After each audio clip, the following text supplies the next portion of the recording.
I'm home. I just got back from my holidays. I was on a Disney cruise, and on the boat, they showed us a new Lion King film. Here's my thoughts.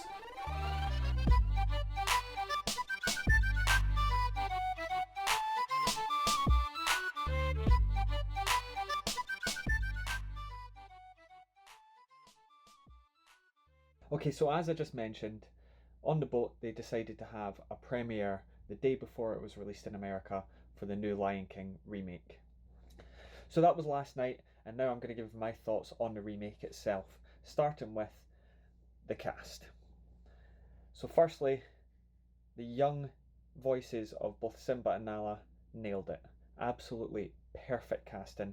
I cannot remember for the life of me any of the names apart from Beyonce and James Earl Jones. Apart from that, I cannot remember any of the names, and I don't have Wi-Fi access, so I can't double check who they are. But the two child actors who did the voices were really good. Now Mufasa was once again brilliant. James Earl Jones absolutely nailed the returning role for that, and his voice iconic as ever as Mufasa. I don't think you could have recast him if you wanted to. I don't think it would have worked as well. His voice is just so iconic as Mufasa. Such a strong parental sounding voice, just works perfectly with the character. The casting of Scar I also thought was very good. As I say, don't know who it was, but I really enjoyed it. Scar is one of my favourite villain characters in the whole of Disney films, going back as far as I can remember, and I thought that the casting was very good. He played an evil role while seeming laid back and not bothered at the same time very well. Now my favourite characters in this remake were Timon, Pumbaa and Zazu, and the reason for that are the changes that they decided to make to them. I felt that Timon and Pumbaa, their dynamic was slightly different than the original animated one, and Zazu I felt was quite noticeably different than the remake, but I felt that the changes that they made for both the Timon and Pumbaa partnership and Zazu as a standalone character worked really well in the context of this film. Now that's not to say that they were flawless though, because there was two changes I didn't particularly like myself, but they're not necessarily objectively bad, and that was Rafiki and the hyenas. Now the problem that I had personally with the Rafiki changes was just the fact that I kind of liked the character as being this crazy, mad, almost scientist vibe from him, but in the remake they've gone for a more realistic, I mean, how realistic can you be with a monkey that's hitting things with a stick? But I feel like they were maybe trying to go more towards this is probably what a monkey would do in the world that we're building here. And for the hyenas, I like the trio with the sort of smart one, his friend, and then the idiot one that can't really say any words. I feel that dynamic goes really well, especially with Scar, to play off as a sort of mastermind behind it. Whereas in this film, they had slight different characters, but it was difficult to keep a track of because they weren't so noticeably different in their characterizations. For they were made to all seem very similar, and they removed the sort of special needs hyena probably for that reason, because it would come across as slagging somebody with special needs, which I can kind of understand. But I felt the characters weren't as colourful as a result in the hyena pack. Now one thing in this film that definitely does not fall short in any aspect of the special effects, the look of all of the lions is incredible.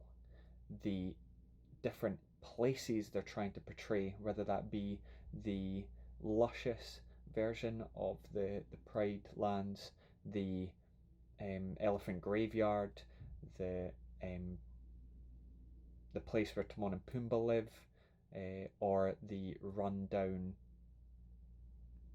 grassless version of the Pride lands towards the end after Scar's poor reign.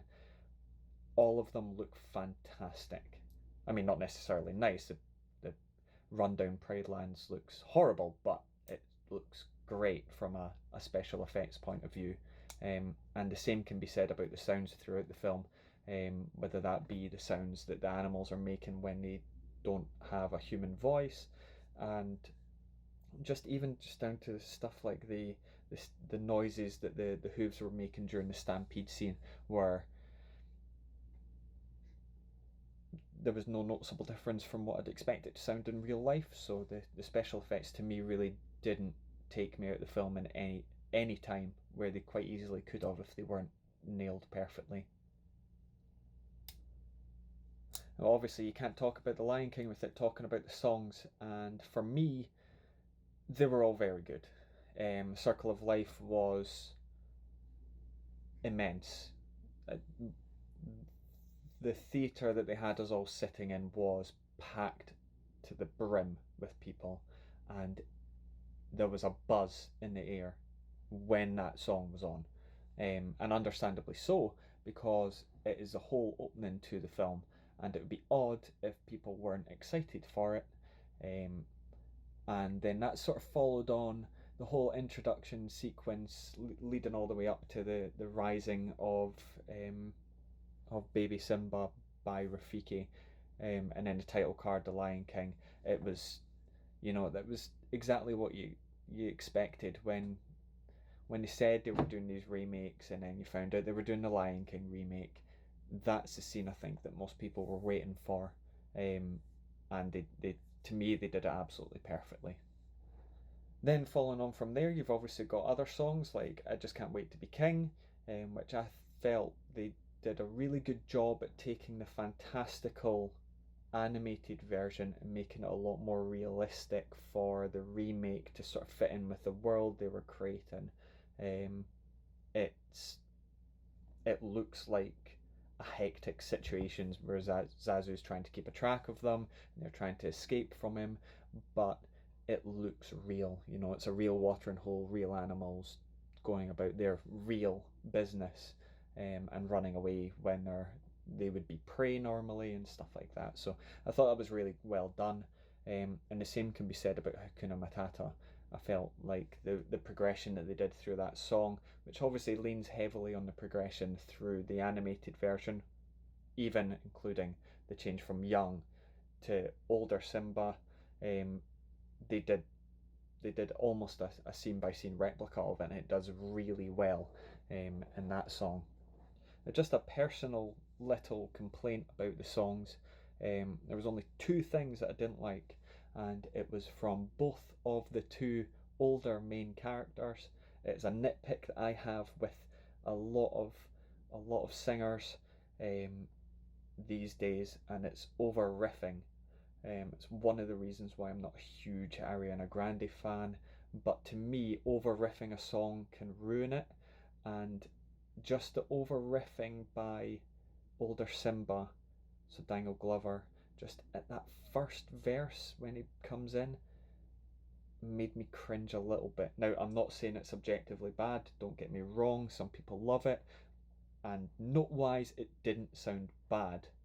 It wasn't like a clanger or anything like that with the music, but to me, I prefer the simple singing.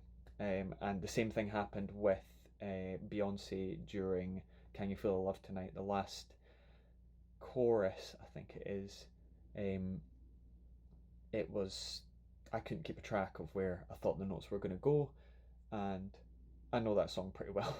Elton John, it's a great song. I've heard it before. They changed it.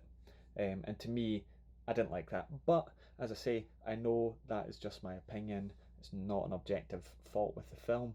And I mean, Beyonce knows what she's doing when she's singing, so it, it, it works for some people. I can guarantee you that. But for me, it doesn't.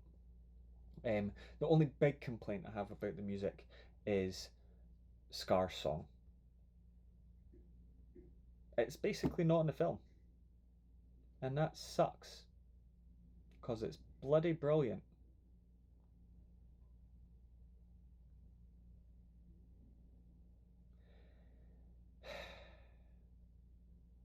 It's really all I've got to say. It sucks that it's not there because it's a really good song. I think because they didn't have the three hyenas being idiots with him being the mastermind behind all of the plans, they couldn't really have the original version of the song like that. I also don't think it would work so well without Jeremy Irons doing Scar's voice, but what you get is about 8 lines, and only really the last one sounds as if it's from the song that you know and love from the original film. And I just wanted more. Quite frankly, I'm being greedy. I wanted more of that song. Sue me. But it doesn't do enough to detract from Scar's character, from Scar's storyline, or even the film overall. It's the kind of thing you walk out going, it's not the best, but still a great film. Now, what I would say in summary is probably that this is one of the better remakes of the Disney remake films that they've done. It's definitely one of the more enjoyable ones. It's also probably the most accurate to the original so far, at least. I can't say that for certain because I've not seen the Jungle Book remake, and I plan to go back and see that. I've seen the Maleficent one. Yeah, I think it's probably the most accurate to the sort of original, the source material. Not the original source material, which would probably be Hamlet, but the source material that they're working from to remake.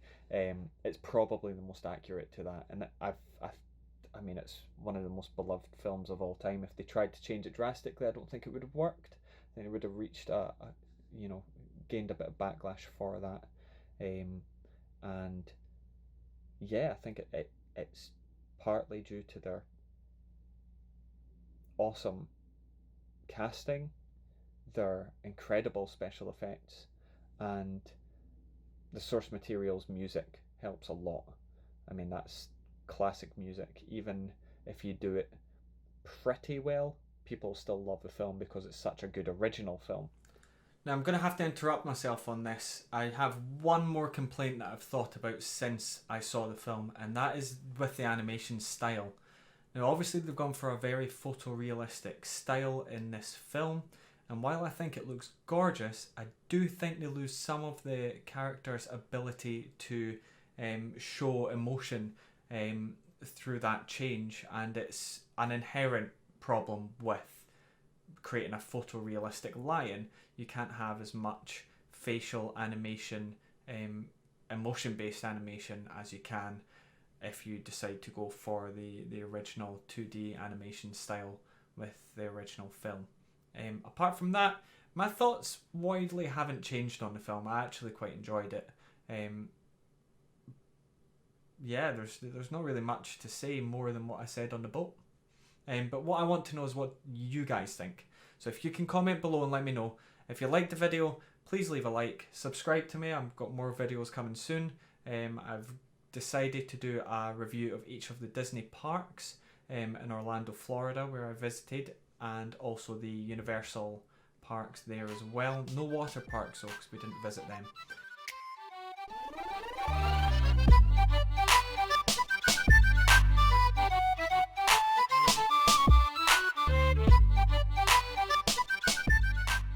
I'll give you my thoughts on the remake. Why did I keep pausing? Not again.